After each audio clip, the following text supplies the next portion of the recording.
ఓం నమో వెంకటేశాయ నమః.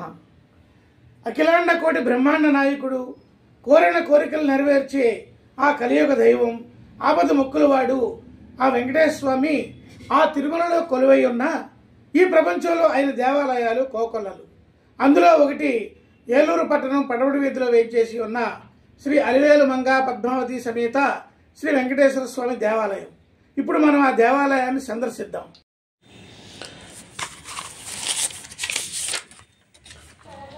ఏలూరు పడమటి వీధిలో వేంచేసి ఉన్న శ్రీ అలివేలు మంగ పద్మావతి సమేత శ్రీ వెంకటేశ్వర స్వామి దేవస్థానం.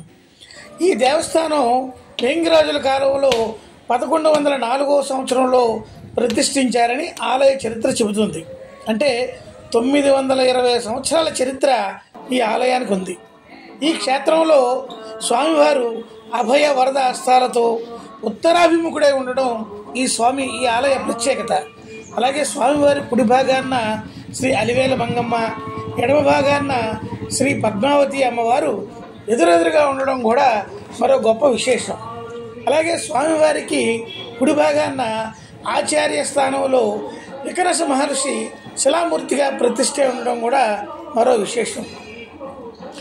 దేవాలయం నందు దక్షిణాభిముఖుడే ఆంజనేయ స్వామివారు, విద్యను ప్రసాదించే శ్రీ లక్ష్మీ హాయగ్రీవ స్వామివారు, శ్రీ రంగనాయక స్వామివారు ఉపాలయాలుగా ఉండడం కూడా మరో విశేషం.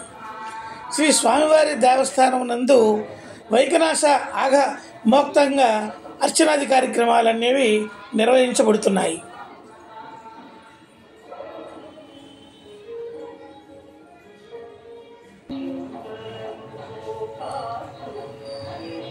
ఈ దేవస్థానం నందు స్వామివారి వార్షిక కళ్యాణ సమయాన్న ఎదురుకోలు ఉత్సవాలు, అంటే దీన్ని దొంగల దోపు ఉత్సవాలని కూడా అంటారు.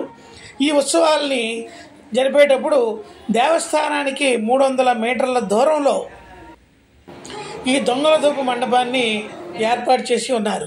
ఇప్పుడు ఈ మండపాన్ని దొంగల మండపంగా కూడా పిలువబడుతున్నది వాడుక భాషలో. అలాగే ఈ వార్షిక కళ్యాణ సమయంలో పవలింపు సేవ కొరకై దేవస్థానం నందు అద్దాల మహాల్ని కూడా ఏర్పాటు చేశారు. ఈ దేవస్థానాన్ని పూర్వకాలంలో కూడా అందరూ అద్దాల గుడిగా కూడా పిలువబడుతున్నది. ఈ దేవాలయం నందు 7 శనివారాలు 108 ప్రదక్షిణలు చేసినచో మనం అనుకునే ఆ కార్యసిద్ధి లభిస్తుందనేది ఇక్కడ ప్రజల విశ్వాసం.